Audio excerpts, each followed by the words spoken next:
Distrika Anambanja ahitana ny Fitrandrahana Terrara. Distrika ny Mananjary hitrandrahana ny vahiny volamena.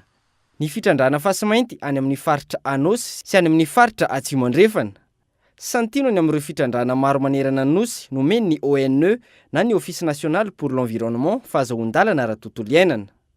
Raha ny zava-misy anefa, araka ny efa notanterina teto amin'ny fampahalalam-baovao ny KOLO TVFM sy ny fandaharana alalino, tsy voahaja ny boky nandraikitra, simba ny tontolo iainana amin'ireo toerana ahitana fitrandrahana. Mifanindran-dalana amin'izany no nanomeza ny ONE ny permis environnemental ireo orinasa ireo. Antony mahatonga ny fiarahamonim-pirenena KRADOI manambara fa miaro ny tombontsoan'ny mpitrandraka vahiny fa tsy miaro ny tontolo iainana sy ny vahoaka malagasy ny ONE.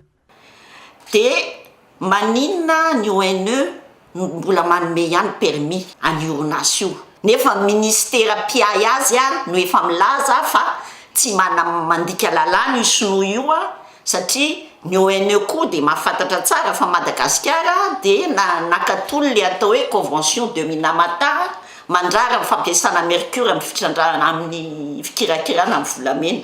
Dia misy porofo ary porofo tsy hoe za fiarahamonim-pirenena koa ara no mitondra an'le izy fa ny ministera piany ONE ihany efa milaza mazava fa mandika lalàna mampiasa mercure io orinasa io dia omena permis ihany. Lasa mihitsy ny saina hoe ny ONE ve izy anorovany. Maninona no ohatrany hoe na amin'ny zava-misy any Mananjary amin'izao fotoana izao na ny any Tolaniaro amin'ny orinasa QMM dia ohatrany hoe tsy ny tontolo iainana sy ny tombotsoam-pirenena sy ny vahoaka majinika no arovany ONE fa ny tombotsoany ny mpitrandraka foana.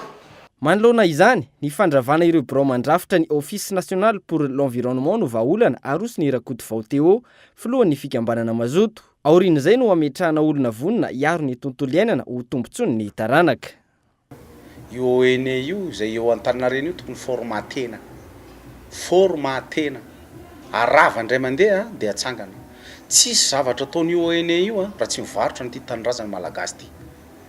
Ny ONE zany dia anisan'ny tompona andraikitra ao sy ny mpitondra ny ONE io manao sonitsy kombakomba ao anatin'le olona mpitondra ny firenena ty, mivarotra ny tanindrazana malagasy avy any antsimo ka hatrany avaratra. Ny permis environnemental, ny consultation publique zany izay natao tany Toliara ohatra dia tsy nanaiky efa ela angeny olona tamin'ny fanombohany fa dia afenina satria le ONE zany mitongilana foana makany amin'ny vola. Ny atao hoe vola dia le vahiny andeha hitrandraka ankan'le tanin'le malagasy andeha hotrandrahana amin'izay fampirarahana sy négociation zany négociation zay tsy mitongilana makany amin'ny tombotsoan'ny tompotany, tombotsoan'ny malagasy.